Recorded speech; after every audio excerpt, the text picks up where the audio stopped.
All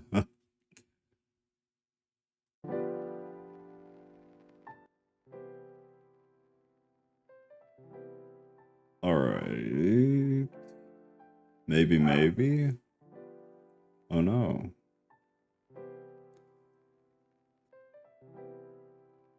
Should be good. If you're watching this later, we have a Discord. There's a link to the Discord linked in, there we go, in the live chat pinned to the top. There's a link to the Discord in the description of the video. The Discord is free. It'll always be free. Just a place to meet and talk with super smart people that go way over my head. We do a number of live streams every week. On Discord, there are events, and that will show when and where they are, because sometimes they're on this channel at Live Bible Study, and sometimes they're on a different one at Tattoo Theist. Every Monday night at 7 p.m. Central Time, we do a topic discussion. For now, this past week, we did a little trial of an hour talking to AI, and that was pretty interesting, actually. We didn't get very far because it was so interesting. So we're probably going to continue that next week, that same conversation, because I would like to get deeper into it with those models. So we'll just pick right back up in both models, right where we were. It was good stuff, though. It was very interesting. And then Thursday tonight, every Thursday right now, is the Book of Giants / Enoch. And then we'll go into something else after that, something non-canonical. And then starting on Saturday, this week, we will be reading this. This is the Apocrypha of John. The things that he taught to John, his disciple. This is the where is it? Translated by Stephen Davies. This is from gnosis.org. I looked into it. It's good stuff. It is as reliable as it gets, basically, when we move on to obscure texts and whatnot. But that's kind of the plan. That's the plan as of now. Wild Bill Rivers. Yo, glad I got you on alert. What's up, man? How you doing? It's good to see you. And I guess nice to hear the alerts work. You hear a lot about how those do not work. Mikkel, got my Jim Beam in hand, Kentucky's finest for sure. I mean, how do you study the Bible without it, my friend? That's the real question. David's back. David had to go feed cows, in case anyone was wondering. I often wonder where David is, what David's doing, and that's the answer. Feeding cows. David, I might have to go extract skunks tomorrow. So that'll be fun. Pseudo John. For me, that is... it's good stuff. It'll be good. It'll be good. It'll be interesting if nothing else. Hey, Ghost. Let me open Discord because I forgot.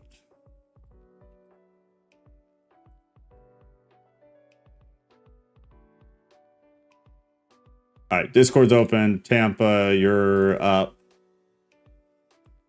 Or at least invited to be up, should you accept the invitation.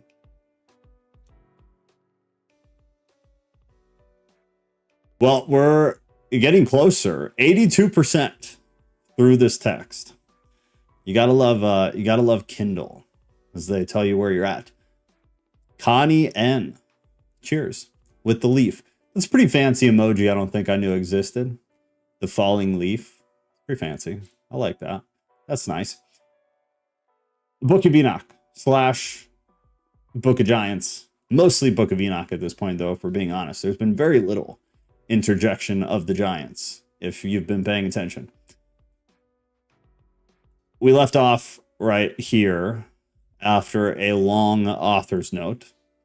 And I actually want to reread the author's note. No, you know what? It comes up again, so it's all good. Ruth. So, verse 18. So I'm trying to do math. It's never a good idea for me. And I looked, and the Lord of the sheep came to them and took the staff of his anger and struck the earth. And the earth was split, and all the animals and all the birds of the sky fell from those sheep and sank in the earth, and it closed over them. And I saw until a great sword was given to the sheep, and the sheep proceeded against all the beasts of the field to slay them. And all the beasts and the birds of the heaven fled before their face. And I saw that man who wrote the book according to the command of the Lord, until he opened that book concerning the destruction which those 12 last shepherds had wrought, and showed that they had destroyed much more than their predecessors before the Lord of the sheep. And I saw, until the Lord of the sheep came to them, and took in his hand the staff of his wrath, and smote the earth. And the earth clave asunder, and all the beasts and all the birds of heaven fell from among those sheep, and were swallowed up in the earth, and it covered them. And I saw until a thorn was erected in the pleasant land, and the Lord of the sheep sat himself on it. And the other took the sealed books, and opened those books before the Lord of sheep. And the Lord called those men the 7 first white ones, and commanded that they should bring before him, beginning with the first star, which led the way, all the stars whose private members were like those of horses, and they brought them all before him. The run-on sentences drive me absolutely insane. It's so hard to know where to pause. So hold on, because I want to reread 21, because it never ends. And the Lord called those men the 7 white ones, and commanded that they should bring before him, beginning with the first star, which led the way, all the stars whose private members were like those of horses, and they brought them all before him. Okay, I think I got it. It makes it so difficult to read. Not going well, they ran off, they act high, and keep chanting, eat mo chicken. Ah, you're raising Chick-fil-A cows. I see. That was one of the most intelligent marketing schemes ever. When was it? That was like the early 2000s or something. That was so smart. Because everybody was just like captivated by that. Because it was so intelligent. Mikhail said, Joe, remember my brother, all the work and research you do for we the people is greatly appreciated. I learned from all of you, fam, honestly. I just read, bro. I mean, sometimes there's some work beforehand, but the real substance is absolutely not me. But I get it. I get it going. I show up and turn lights on. But no, it is you guys. Like, imagine if I did this without you guys. Genuinely, seriously, no humility, no nothing. Just honestly, like logically, logistically, it would not work. It would not work. It would be so horrible. I would just be reading to myself, or reading to dead air. Either way, it's lame. It'd be no fun. It'd be no fun. And the majority of the actual substance would not be here. It would literally just be story time. So I appreciate it, but it's only partially true. Good luck rounding up the cows, David. The tale of the 7 shepherds. Yes. All right, 22. And he said to that man who wrote before him, being one of those 7 white ones, and said to him, take those 70 shepherds to whom I delivered the sheep, and who, taking them on their own authority, slew more than I commanded them. And behold, they were all bound, I saw, and they all stood before him. And the judgment was held first over the stars, and they were judged and found guilty, and went to the place. Yes. Is 22 a reference to Deuteronomy 32:8? Because it sounds like it to me. The 70 shepherds. Deuteronomy 2:8. Let's read it. 32. 32:8? Yeah. Okay. When the Most High gave the nations their inheritance, when he divided mankind, he set the boundaries of the people according to the number of the sons of Israel. Okay. That's a bad translation. It's the sons of God. Oh, then let's look at that. Hold on. What translation are you using? The Septuagint translations say sons of God. The Masoretic translations say sons of Israel. All right, let me. And there were 70 nations, so yeah, okay. At least in the table of nations traditionally. Yeah, no, you're right on. That is a bad translation. Okay, all right. Now, one more time this then. And he said to that man who wrote before him, being one of those 7 white ones, and said to him, take those 70 shepherds to whom I delivered the sheep, and who, taking them on their own authority, slew more than I commanded. I could see it. I can see what you're talking about. Yeah. Yeah. So some of those watchers or sons of God or whatever you want to call them, were doing things that they shouldn't have done. It sounds like they were killing people and they shouldn't have been killing them. Yeah, for sure. Or killing too many or something. For sure. That's interesting. Did that just pop out to you? Yeah. I see Damn. numbers, man, and I'm like, oh, I know where that number pops up, and then I just make the association. Yeah, that's phenomenal. That's interesting. Yeah. See, I would not have made that connection. It kind of, I think that's what they're referring to. I mean, seems pretty airtight. I mean, God, even if they're not, like, that's on the nose still. that's a good one. Interesting. Yeah, I Okay. just thought I'd bring that up. Yeah, always. That was good. Bad translation. Yeah, see that, I guess that's good on like two fronts. Great example of poor translation. Great example of don't just Google and then, continue your research based off that. And man, what a catch. What a catch. Because that did and would have absolutely just continued to go over my head. What a phenomenal connection. Mikhail said, indeed, Old Testament authors take a great deal from the Enoch Apocrypha. Yeah, I think it's hard to dispute that when you've actually gone through a bunch of it. Yeah, great catch. Great catch. 24. And the judgment was held first over the stars, and they were judged and found guilty, and went to the place of condemnation. And they were cast into an abyss, full of fire and flaming, and full of pillars of fire. And those 70 shepherds were judged and found guilty, and they were cast into that fiery abyss. And I saw at that time how a like abyss was opened in the midst of the earth, full of fire. And they brought those blinded sheep, and they were all judged and found guilty, and cast into this fiery abyss. And they burned, as one does in the fiery abyss. Now this abyss was to the right of that house. And I saw those sheep burning, and their bones burning. And I stood up to see until they folded up that old house, and carried off all the pillars, and all the beams, and ornaments of the house were at the same time folded up with it. And they carried it off and laid it in a place in the south of the land. And I saw until the Lord of the sheep brought a new house, greater and loftier than the first, and set it up in the place of the first, which had been folded up. All its pillars were new, and its ornaments were new, and larger than those of the first.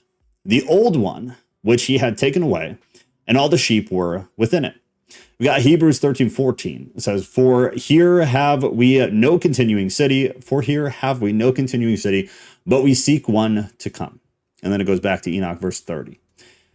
And I saw all the sheep which had been left, and all the beasts on the earth, and all the birds of heaven, falling down and doing homage to those sheep, and making petition to and obeying them in everything.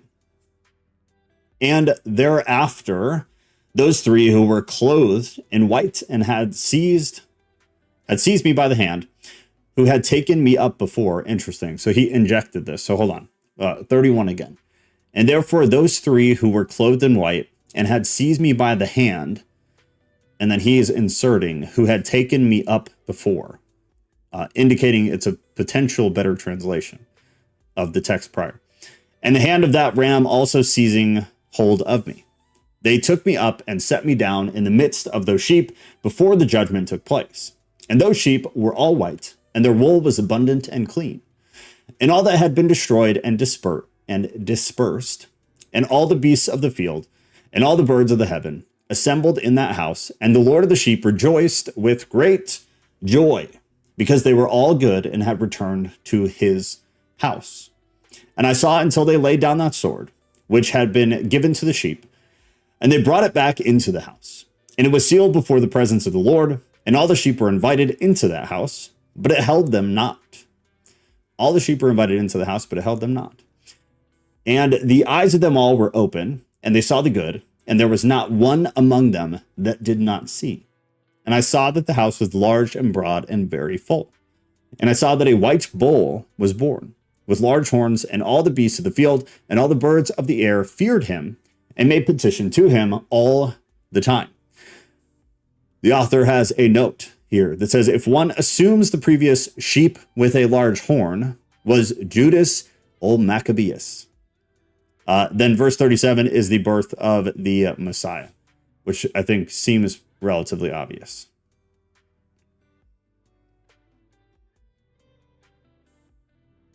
trying to think of what else you could possibly pin it on other than that, and I don't really have anything. Well, I mean, Jesus is usually thought of as a ram, so Right. bull. Well, what else could it be? Sometimes bull can be translated as young one, but I don't know if that's appropriate there because we can't see the original. I mean, yeah, fair. So say it did though. How do you have any idea of how you'd interpret that? Or do you have anything else in mind as a potential backup? Not off the top. Yeah, I don't know. But yeah, it does seem like it's referring to Jesus, but like the symbology is odd.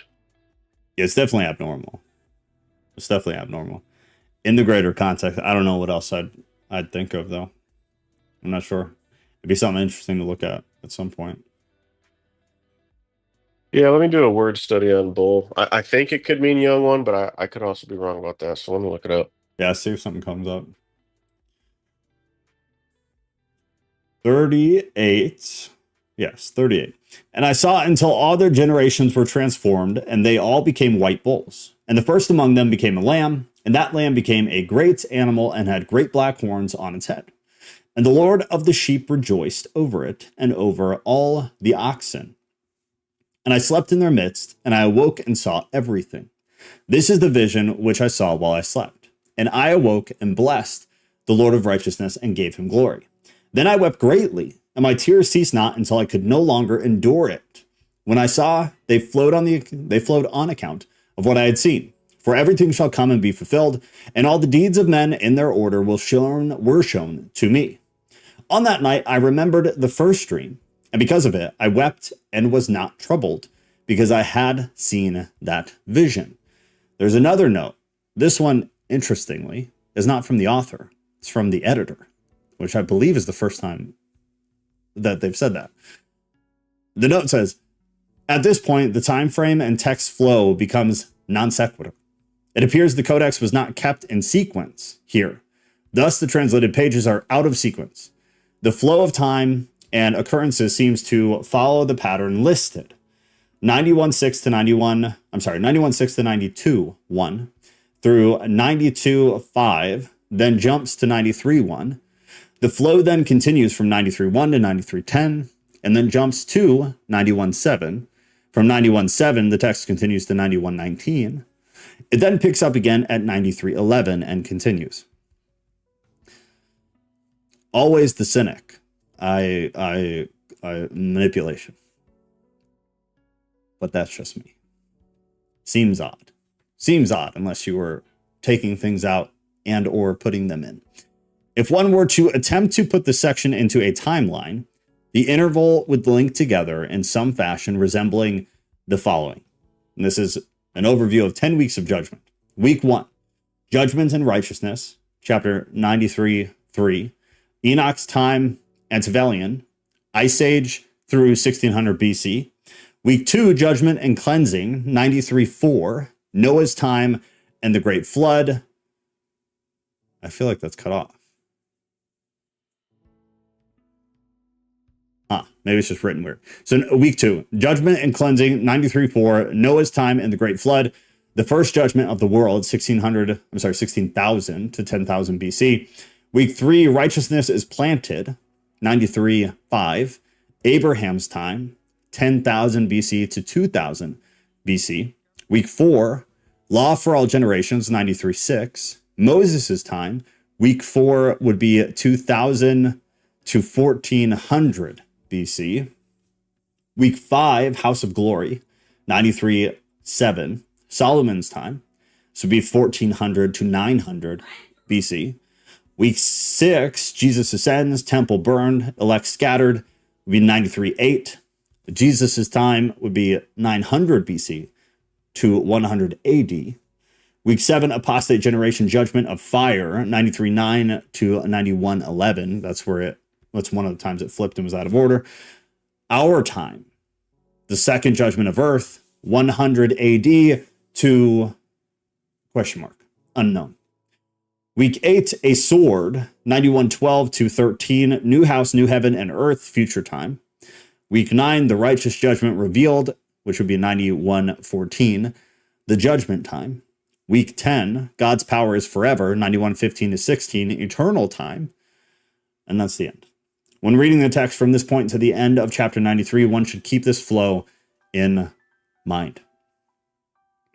Interesting. Maybe I'm just ignorant, but where do the weeks come from? Yeah, 10 weeks. I'm trying to connect. Was that in the text? The dots. I think maybe in some of the titles. Week. Isn't it in reference to week Because 1 in through Daniel 10? it's 70 weeks. First But that's 10 a whole weeks. different. So let's see. In the Apocalypse of weeks within the book of Enoch, the first 10 weeks represent a cyclical history of humanity, with each week signifying a period of time marked by specific events, both positive and negative. I don't feel like this was set up in this. So this has to be like an interpretive understanding, not a textual understanding. Because I don't recall. It's not familiar to me. Right. Okay. Because I don't think it was in here. So this must be like something that's interpretively understood rather than textually understood. But there you go. So it's called officially the Apocalypse of Weeks out of Enoch. The first 10 weeks represent a cyclical history of humanity, with each week signifying a period of time marked by specific events, both positive and negative, which makes perfect sense now that we've read it. Yeah, for sure. Interesting. Hey, honeymoon.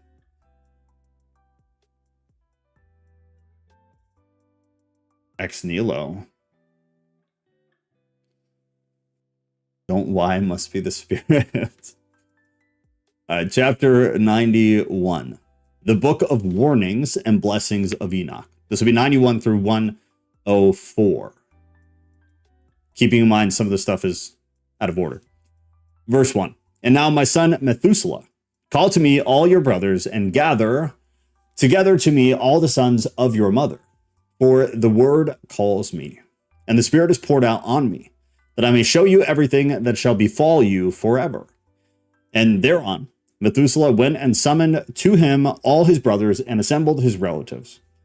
And he spoke to all the children of righteousness and said, Hear, you sons of Enoch, all the words of your father, and hearken, as you should, to the voice of my mouth. For I exhort you and say to you, Beloved, love righteousness and walk in it, and draw near to righteousness without a double heart.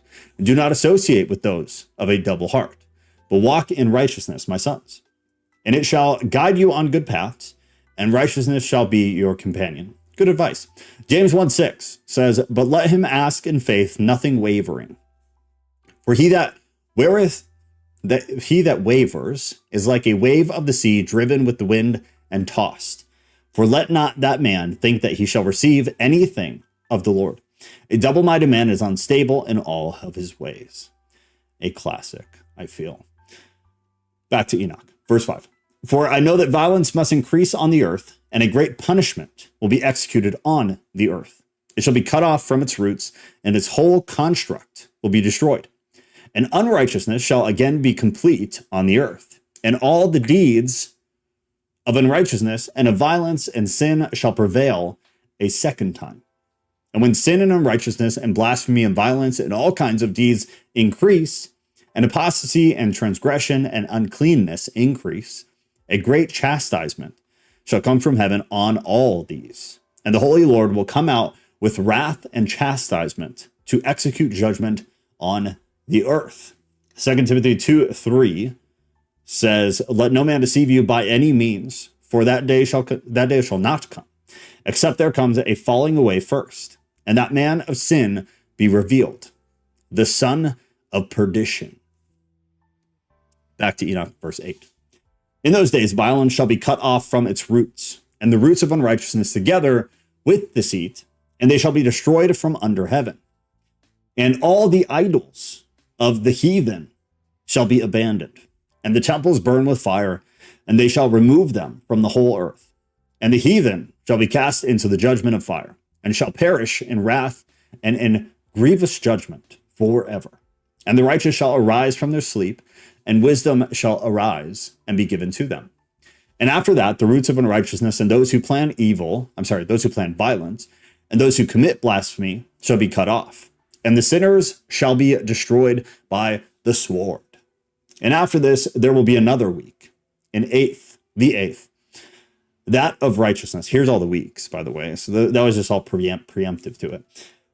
And after this, there will be another week, the eighth, that of righteousness. And a sword will be given to it, so that the righteous judgment may be executed on those who do wrong. And the sinners will be handed over into the hands of the righteous. And at its end, they will acquire houses because of their righteousness. And a house will be built for the great King of glory forever. Houses is capitalized for anybody who's not looking. In both regards. Bodies. The first mention and the second mention, as well as great King in glory, is also capitalized, just in case anybody cares. Come on, baby, light my fire.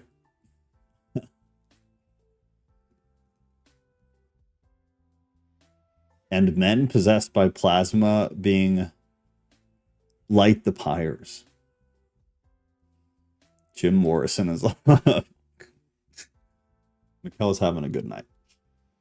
And after this, in the 9th week, the righteous judgment will be revealed to the whole world, and all the deeds of the impious will vanish from the whole earth. And the world will be written down for destruction, and all men will look to the path of uprightness. The path of uprightness is also capitalized. And after this, in the 10th week, in the 7th part, there will be an eternal judgment that will be executed on the watchers and the great eternal heaven that will spring from the midst of the angels. I'd like to see the literary function for how these capitalizations are chosen, because most of them make sense to me, but Kat will tell any of you that I capitalize words, and I'm sure you've seen too, like in Discord announcements, I do it a lot. I will capitalize words that have no business being capitalized because I think it's important. And if I think it's important, it gets capital letter, which is not, this is not grammatically correct. And Kat makes sure she tells me all the time. But maybe I was just meant for this world where we capitalize things that sound important, because that's what this author does. And I'm about it. But I wonder what the literary function is when they're translating it. I wonder what is causing them to do that, because I just don't know. Especially coming from this original language. I don't know. I'd be very curious to find out, though.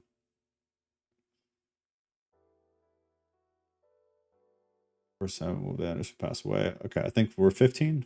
Yeah, 15. And after this, in the 10th week, in the 7th part, there will be an eternal judgment. No, we read that. We're on the 16th. And the first heaven will vanish and pass away, and a new heaven will appear, and all the powers of heaven will shine forever with the light 7 times as bright. And after this, there will be many weeks without number, forever, in goodness and in righteousness. And from then on, sin will never again be mentioned. And now I tell you, my sons, and show you the path of righteousness and the paths of violence. I will show them to you again, that you may know what will come to pass. And now hearken to me, my sons, and walk in the path of righteousness, and walk not in the paths of violence.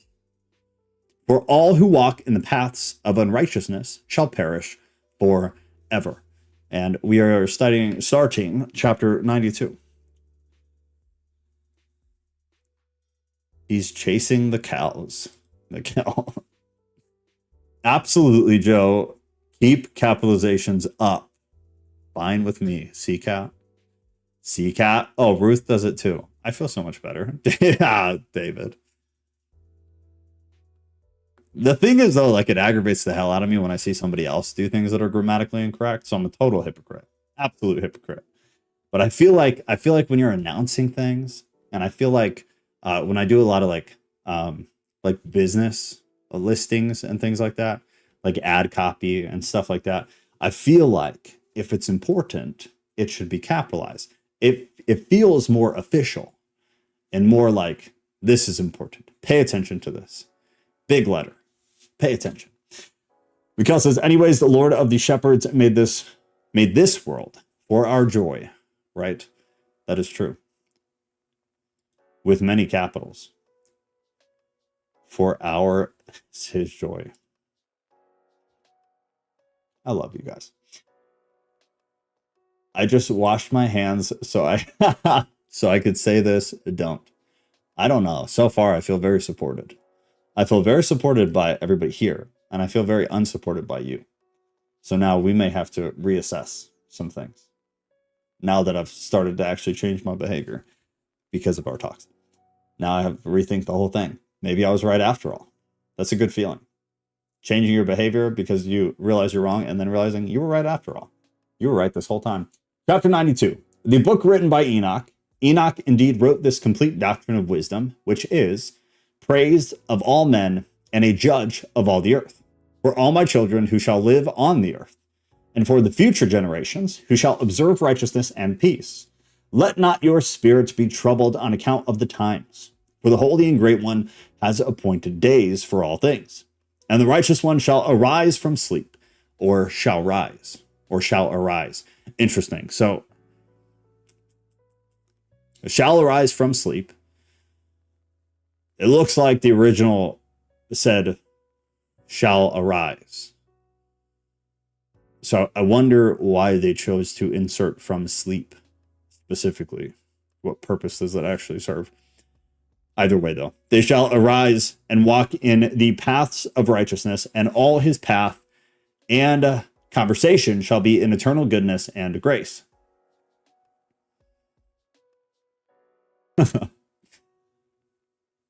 He will be gracious to the righteous and give him eternal righteousness, and he will give him power so that he shall be endowed with goodness and righteousness, and he shall walk in eternal light. And sin shall perish in darkness forever, and shall no more be seen from that day forevermore. 93 begins with an author's note, which says, chapters 91 to 93 recount and expand on the events listed in the following weeks of prophecy. The explanation of the event are scattered events. Who the hell gets paid to edit these? The explanation of the events, plural, are scattered in chapters 91 and 93. However, the list of events, plural, are stated clearly in the following list of weeks in chapter 93. So this is 93:1. And after that, Enoch both gave and began to recount from the books. And Enoch said, concerning the children of righteousness and concerning the elect of the world and concerning the plant of righteousness, I will speak these things. I, Enoch, will declare them to you, my sons, according to that which appeared to me in heavenly vision, and which I have known through the word of the holy angels and have learned from heavenly tablets. And Enoch began to recount from the books and said, I was born the 7th in the first week, able judgment and righteousness still endured. There's an author's note here which says Enoch was the 7th son. He was born in the beginning of the timeline that he is laying out currently.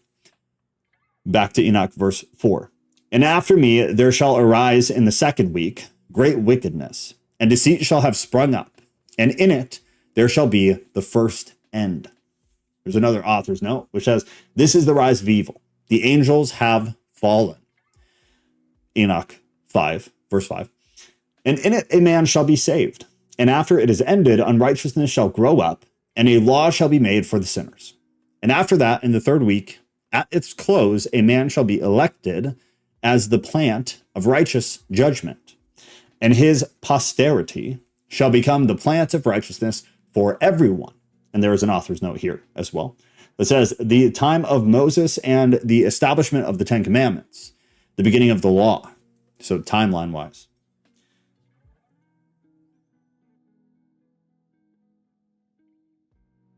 Is she talking crap in there right now? Reassess, Padre. Luckily for you, contractors aren't known for their impeccable grammar. I mean, that's fair. That's fair. It's a fair point. The scent of the dragon is staleness on the earth, though. Kat is a good editor. Anything before, like, I just had her look at like some ad copy stuff the other day, and she fixes it. And I have her run through website stuff, and she fixes it because I just like my brain has been ruined. I used to have very good writing skills, and now I can still write, but it's like improper a lot of the time. I do think so. That is not fair. That is not fair. I do think so. My husband doesn't think so, despite him always asking me to proofread. I do think so. I just don't agree. I don't agree with English grammar, is what I don't agree with. I don't agree with our language. I think it is ridiculous. The way our language works is ridiculous. And I love David so much. Is she, question mark, capitalized? And a space between the she and the question mark, which I think was probably an accident, but if it's not, all the better. All the better. Graves is dealing with work drama. Well, at least you're not dealing with wife drama online with everybody. Count your lucky stars, I suppose. Scrap it. Redo English from the bottoms up. From the bottom up. I give English like 20 years tops. Just because of the way language works, not because it sucks, but I wish it was because it sucked. The language just changes like over time. It's why it's impossible to translate old stuff. It's a part of why it's impossible. Think about Greek. It changes all the time. Go ahead. The English language seems like chaos magic to me, really, because it's just all over the place and confusing. And like we say things like in words that we do not mean, but like other people think, you know what I'm saying? Like, oh yeah, we're like, yeah, like it's sorcery. I don't like the English language. And we're not the first though. Like, to be fair, I have raised my daughter understanding that our language is really dumb. And you just need to memorize everything or you will be lost. Don't try to make it make sense. Don't try to figure out patterns because there are very few. But we're not the only ones. Like Greek was similar from what I understand, which I don't excel at, but some of the like Asian languages are similar. It becomes like a cultural thing. And then everybody in your culture knows what you're talking about. And then slowly things change. And like we've already experienced that. That's why when you become like 30, you listen to young people and you're like, what the hell are you talking about? And then some of that makes its way into actual normal language. It's just slow and selective. But man, I realized how, when you speak, there's power to that. So I realized that the things I was saying were not actually what I was meaning. And I've been working on that ever since, probably about 3-4 years now. That's a great point. When I hear myself say something and it's not what I mean, I've got to fix it. And that's a great point. Yeah. Yeah. And that's good self-awareness too. Like, don't be a part of the problem for sure.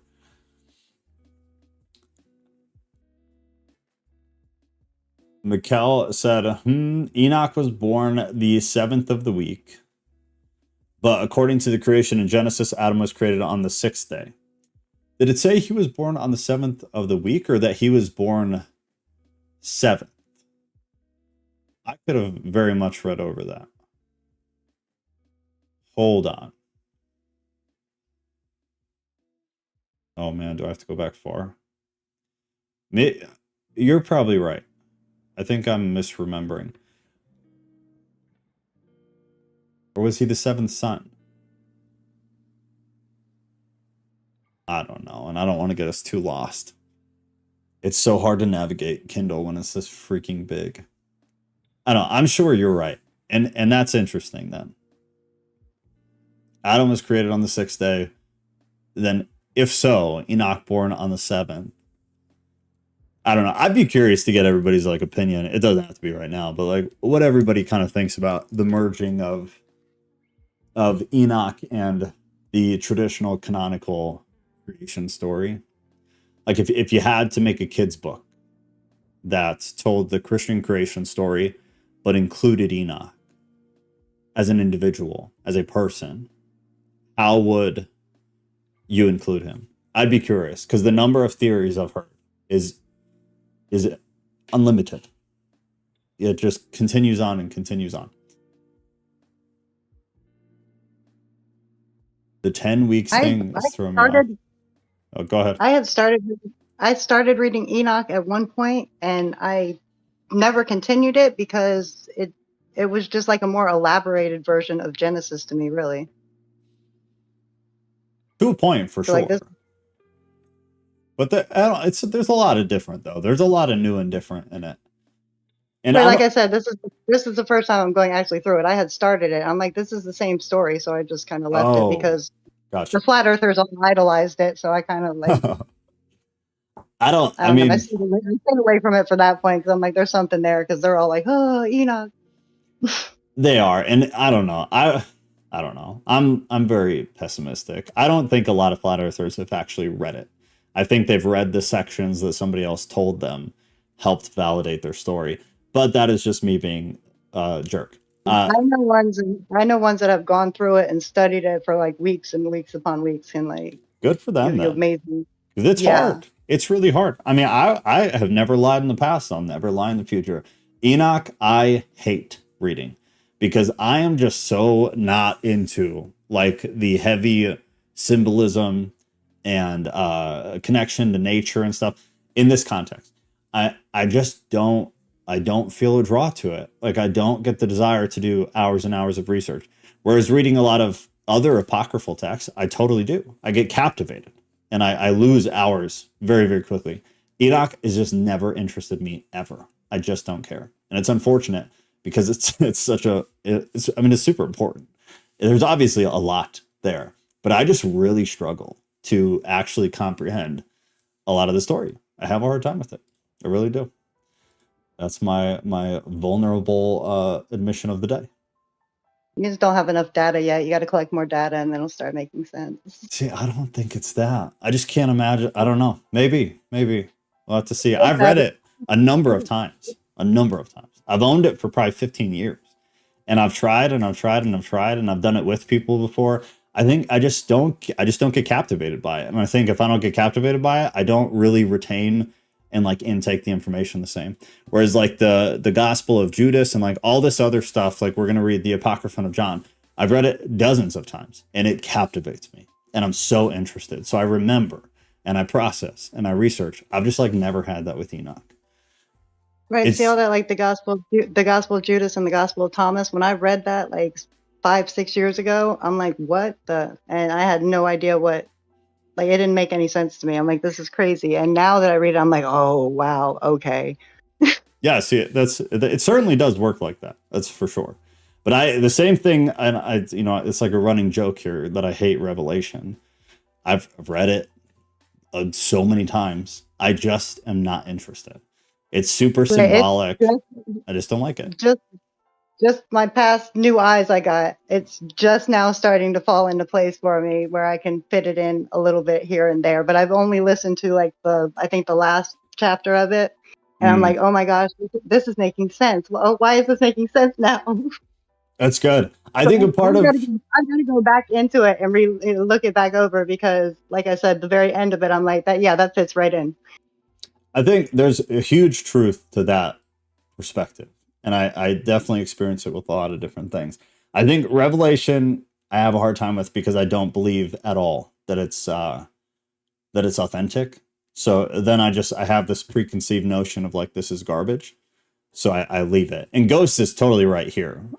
No symbolic shenanigans. I want plain language. And I do. That's it. The most I just don't like symbolism. I don't like it. Even in the canon, when things get really symbolic, like I'm not interested. I'm not interested, which is a total flaw because it's all extremely important in most scenarios. But when you get into something like Revelation, do you think that is? Like, why is it? Because I think it's, if you even know, I don't know. So I guess it could go either way for me. I go back and forth. I think it's either really important, and then I'll get these little brief periods where I look into them. But I think it's either completely hopeless because we don't have the right data, or we don't have the correct way of interpreting the data. We don't have we don't have a key to be able to actually know. So it's just a bunch of idiots in academia guessing and guessing and guessing. And it goes back to my same logic of, if the literal smartest people in the world who do nothing but biblical studies their entire life at 80 years old have no clue what the is being talked about, why would I waste a single moment of my time going through it? That's a part of it. And I think the other part of it is the small degree of interest where I'm like, maybe some dots will connect, because I experienced that immeasurably in other areas. And I kind of preached that before we did Thomas, the Gospel of Thomas, because the more we read this obscure stuff, the more you'll go back to the canon and be like, oh, that makes perfect sense. This thing that never clicked before totally clicks now. It all, it's all pieces of the puzzle. But I don't know. I feel hopeless with the symbolism. I think sometimes it's a distraction. I don't think it means anything at all, and it's meant to completely derail you.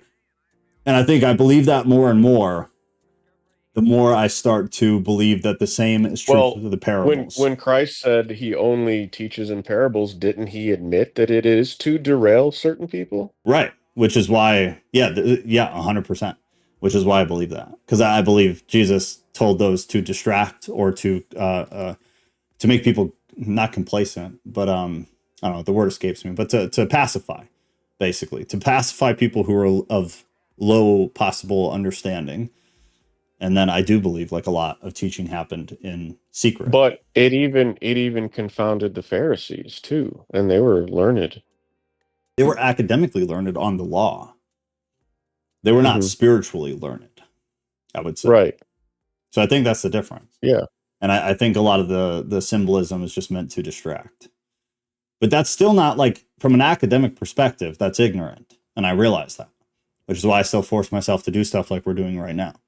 Because that's still an ignorant way to approach. When you say distract from what? Because distractions are made to distract from something. I think the truth is extremely simple. And I think a lot of it has been robbed of us through people earlier in history. But I think enough of the truth exists if you aggregate the data of all of early Christian literature. And I think the truth is very, very simple. And I think we are distracted. I mean, think of how many people spend how many hours and how many years collectively looking into, well, what did the sun mean in Revelation 20:21? What did that mean? Right. And they argue and they bicker, and churches literally break up over stupid things that probably mean nothing. But maybe they do. Well, do you think both can be true? Absolutely. That it does mean something, and then it's also people not understanding it and fighting each other? Absolutely. I'm open to all possibilities, for sure. And that's why, like, I love when you bring things up, because they're connections I would never make because of how I read all of this ancient literature. I would never, ever think of them. And it forces me to think of them. And it's really good for me because I'm like, damn, that's a really good point. That's a very interesting point. And I may not believe it still, but it's interesting. And I wouldn't have thought of it ever. And even if I don't agree 2 seconds after hearing it, I still find it very interesting. But you have forced me to rethink a lot of things over however long it's been. So yeah, I definitely think it could be either way. I'm not at all too proud to be like, I'm very open to dying and God being like, nah, bro, all of that was important. You're an asshole. It was all super important. I'll be like, damn. Right. And because of that, just keep asking the questions. And as long as you don't get stuck and obsessed over finding the answer, that answer is going to come to you. Right. I'm open either way. I find answers to things that like not even, I'll be completely doing something else, not even thinking about it. And whatever question I asked, somehow, some way, I will stumble upon that answer right there. That's why I say just keep collecting the data. Right. Don't get stuck in the details. I totally agree. That's why if I get bogged down, I just move on to something else and then I'll come back later. I mean, it is not unusual for me to read half of something and then come back to it like 2 or 3 years later and to finish it and to pick it back up and be like, I certainly have a different perspective today than I did 2 years ago. And it's been, it's always good. I read everything. And that's why like we do it here. Read all of it, period. Even if you completely dismiss it. I listen to the opposing sides and I listen to the opinions of the people I don't agree with because there's something in all of that. Theology, politics, culture, everything. Listen to everything. Even if, just so you become more grounded in what you believe, it's still only a beneficial thing. Unless you are weak, then be careful. But otherwise, like, intake all information and then parse it. It makes you a better person, in my opinion. I think Honeymoon disagreed with me, so I want to read that. I disagree, brother. I feel it is inspired foundational text. Enoch is a inspirational figure and full of encouragement for believers. New Testament quotes Enoch 1. Don't mistake. I think Enoch is completely valid. I have many, many times for many years argued that Enoch should have been a part of the canon. I still think it should be a part of the canon. It's quoted not just once, but several times in the canon. So to not include it in the canon, in my opinion, is ridiculous. To not include it and include things that we basically know for a fact now were not authentic is mind-blowing. But we're so deep into this lie that nobody is ever going to say, y'all, maybe we should remove a couple of Paul's epistles because they're not Paul. It's like everybody's just biting their tongue and biting their lip and being like, no, it's all legit. It's all legit. And even if it's not, they were close enough to Paul. Like, you have nothing to back that up whatsoever. We know there's fraudulent stuff in the Bible for sure.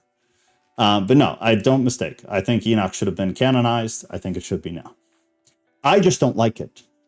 This is a me problem, not an Enoch problem. This is a personal preference issue. I don't like heavy symbolism. Wild Bill Rivers said, I've been to 3 Bible studies on Revelation, all completely different. Where do you think Revelation comes from? I don't really want to answer that. I think it's fraudulent in that I don't believe it should have ever been canonized. I don't believe it was written by the only guess that people have of who wrote it. I don't think the reasons that they attribute it to the author, I don't believe there's anything at all substantive to make that argument. So I don't think it should be canonized. Like, I'd still read it. I think it should be around. I think it should be accessible.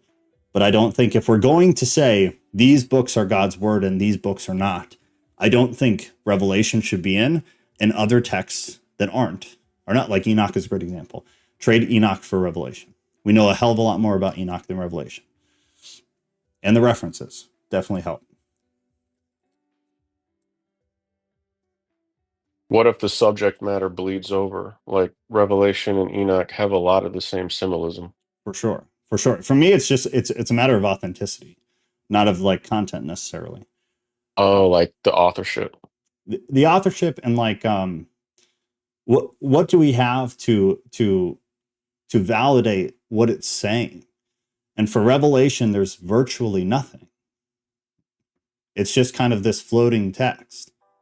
We can make these weird connections, but it just, if, again, and to be super clear, I don't think it should be taken out. But I think if we're going to be so stringent about this is our Bible, this is what every Christian will read unless they're weird outliers like us. In that scenario, I don't think it should be in and something like Enoch should be out. I think either include some of the other texts that we have some confidence in, like people who study at 1,000 times the degree that any of us ever have confidence in, those should be in. If you're going to be stringent, there are texts out there that should be canonized, and there are texts that are canonized that should be not, based on like the majority of biblical scholarship. I just genuinely feel like we have been in a lie so long that there's no way we could ever, as a Christian community, as a religion, be honest at this point. This church will collapse before it ever admits we were wrong about, some of Paul's epistles are the easiest example because almost all of scholarship agrees on that. So it's mostly that. It's mostly that. Yeah, I get it. I think Revelation, I think a lot of the weirder stuff can inspire people to go back and read other things though, because they have this force that's making them want to understand more because Totally. it's so confusing and so cryptic. 100%. And then I wonder if you were to aggregate the data, has that been more helpful or hurtful to the majority of the people? Has it derailed? I think it's been more hurtful. Right. And that's kind of my Yeah. problem. But I think I agree entirely that a lot of people will get roped in by some of that type of stuff, like the stuff on the fringe, the stuff that's complicated, the stuff that's really heavy on the symbolism, because it's interesting, and it totally is. Revelation is very interesting. But I think it does a lot more damage than good. So then it's like, what do we do? If I was king of Christianity, I would include all of them, but I'd have like editions of text. So we'd have like a first edition, or I guess that'd be what it's called. We have volumes of texts. Where like the first volume is the highest confidence of this. We know who wrote it. We know what time period. We know where it came from. And then as you go up in volume, it becomes texts that are, we know less about. We have less confidence in. But you know that Christianity is a 15-volume religion. And we go from confidence 1, highly confident, to confidence 15, very low confidence. But still accessible, still mass-produced, and you can still read it. That's what I would do. But I'm not. So there is the confidence question of like, who authored it, when did it come from, where did it come from? So say we understood exactly who authored Revelation, when it was written, and by who, whatever. Right. That still wouldn't change the fact that most people can't understand it, and they're gonna misuse it and come up with all kinds of silly side religions off of it. Oh, for sure. I mean, I don't think you could ever stop. I don't think there's anything you could ever do to stop that. Yeah, I think, guess I don't either. I think what it would do is it would at least broaden the religion so that at mass, we all understood, like, there is a 15 level understanding of Christianity and its history, where we have high confidence in these first few texts, and then it just gets worse from there. So maybe we don't put so much of our confidence and so much of our preaching and so much of, our ethics or morals, or those would all probably be pretty consistent, but we don't base too much of our religion as a whole on just this big Bible, where all of it is equally valid. All of it should be 100% taken at face value. All of it, because that's just not true. Like, it's a collection of so many freaking books, and we just address it like it's one big thing. So much so that we say it's one big thing. Like, it is the collective inspired word of God, which I just in 0% agree with whatsoever. None. I think it is a very complex collection that is the history of it is so wildly shady. I just don't like it. I think Christianity would never be perfect. You will always have sects. You will have the people who make little cults off of volume 13, 14, 15 and say these should have been volume 1, 2, and 3. Like, I don't think you ever get away from that. But I think like collective Christianity would probably do better if we at least had more of an honest understanding of what we say is God's word. It's just me, though. Well, we are being sorted, so of course there's going to be different stratification. There's different layers, there's different opinions, there's different IQ levels, there's different, all of it. For sure. Otherwise, we couldn't be sorted. So, like, it's just something we got to deal with, I guess, and accept. Yeah, because like the majority's never really going to understand it, right? Because this is the path's narrow, and there'll be few that find it. Agree. Yeah. It'll be interesting, though. I think if you, I guess, depending on your beliefs about quote unquote the end times, what the remnant will be and what that will look like and how they'll view the collection of Christian history and stuff like that. That's something I look forward to if I'm alive. I think that'll be very interesting. Yeah, I think it's going to happen. Yeah, I totally do. I totally do. I have and will continue to read all canon and non-canon. I have this desire to know. Wild Bill, big respect, my friend. Big respect. Just read it all. Read it all. Why not? Why would you not? I've yet to hear a good reason.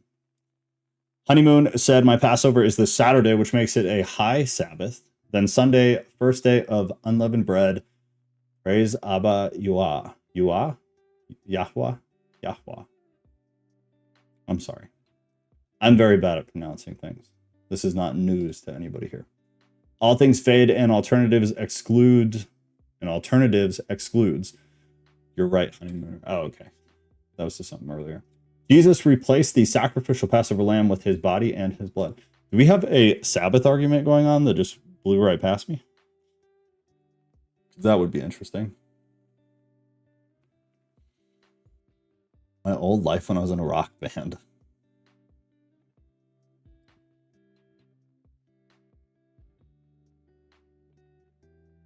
Okay. We're not going to read anymore because I got to go right at, 7 o'clock. But I do have, in case you were not here in the very beginning, this is what we'll be going through on Saturday. So this is from gnosis.org. This is the Secret Book of John, aka the Apocrypha of John. This is translated by Stephen Davies, and we'll read this. There's a big note here in the beginning from the translator. I've done due diligence on this specific translation, and we're all good. I wish the text was all black, so I might copy this and put it somewhere else so it's easier for y'all to see with a black background and white text. But it's good stuff. If you've never read it before, it's very, very interesting. There are several volumes. You could definitely argue of this, but this is a collective expression, and it was really well done. I've gone through it and I've kind of picked it apart a bit. So that'll be interesting. That's Saturday at 7 Central Time. And this will probably take us a number of weeks, if I had to guess. Probably at least 4 weeks, maybe more. It's a longer text. We'll also start the beginning. We'll go through, I'll collect a bunch of stuff so we can do like an overview. So what's the rough time frame? What is the belief on authorship? What are some of the texts that surround it? What did it influence? What influenced it? All of the who's and what's of the text that we know, which is very little. But then what are the assumed things? What are the thoughts on it? We'll go through all that. We'll read the notes by the translator, and then we'll get into it. But it should be good. It's good stuff. Graves was also punk rock. I find a lot of punk rock dudes later in life turn to Christianity. I wonder why that is. I wonder if there's a function behind that.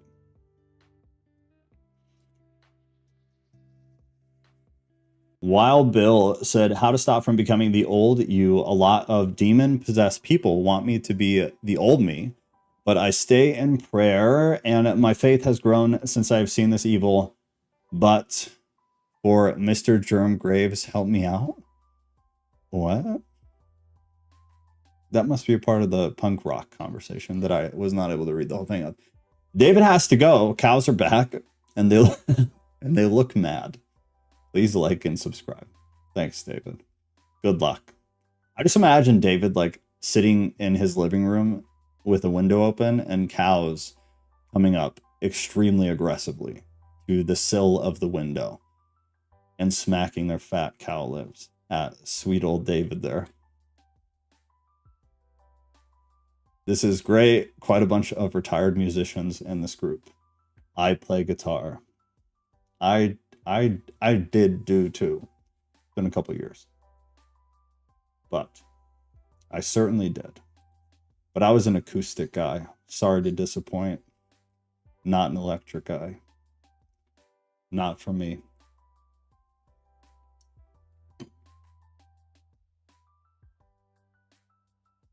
Okay. So Saturday, Apocrypha of John. Sunday, Book of Job, continuing where we're at. And then Monday, we're continuing the ChatGPT episode. So we were talking to two different AI models about the soul and AI, and if AI could ever develop some semblance of a soul. And we did not get very far at all because there was conversation, which is fantastic. And I wish that was every single time we did this. So very, very good, not complaining. But I want to just continue because we didn't get to really get into it at all. So we're just going to continue right where we left off with the AI models. So if you have any questions that you want to ask the AI, I'm pretty sure I got it to work so that anybody who's in the voice channel, I'll tell you to talk, and then you'll just talk, and the AI will listen, and then the AI will speak rather than write. So I think we can make this even more interactive. So we're going to test that on Monday. I played around a little bit myself, but basically what this will look like is we'll be able to do these episodes with AI in the Discord chat, like the voice chat. And so if Tampa says something, the AI will respond to her. And if Ghost says something, the AI will respond to him. and then I can just mute and unmute us so that the AI isn't picking up when we're just talking, but it can like be a part of the conversation. We're going to try. And if it doesn't work, then we'll just continue with the text. But I played with it and it works solo. So we'll see. It's a bit creepy, to be honest, but it should be interesting. Almighty God sent his grace and his glory at his representation to us. His grace is his nurturing love, and his glory is his righteous authority. Acoustic guitars are great too, man. Well, thanks. I just never got into like, that's not true. I was into heavier stuff. I just never liked to play it, I guess. I liked playing like folk stuff. And I'm not huge on the electric guitar. It's very crass. Not for me. Please go read what Ghost posted on Discord about AI souls. Oh man. I would like to see that. Okay. Okay, it's a thread. Here it is for anybody who wants an easier life. Assuming YouTube lets you click that. That is the thread. Oh, he's got another one, a conversation with AI. All right, here are both. No excuse to laziness. There they are. I'm going to read them when we get off. All right, with that, I'm going to roll. I got to go see the ladies for a bit. Read it a couple of times and you'll get it. That should be like that is the fine print of anything Ghost ever says. Listen to it a couple times and you'll get it. Read it a couple times and you'll get it. Too insightful for anybody's good, basically. Love y'all, love y'all, love y'all. Have a good night. No snakes tonight. Maybe Saturday. Maybe Saturday. Complain to the woman and she will fix it. All right, I'm out. Tampa Ghost. Have a good night, guys. Love y'all very much. See you Saturday. Wild Bill, it was good to have you, by the way. It was nice to see you. Your additions were lovely. Mikkel, stay safe, my friend. Stay safe and don't wake up with a headache.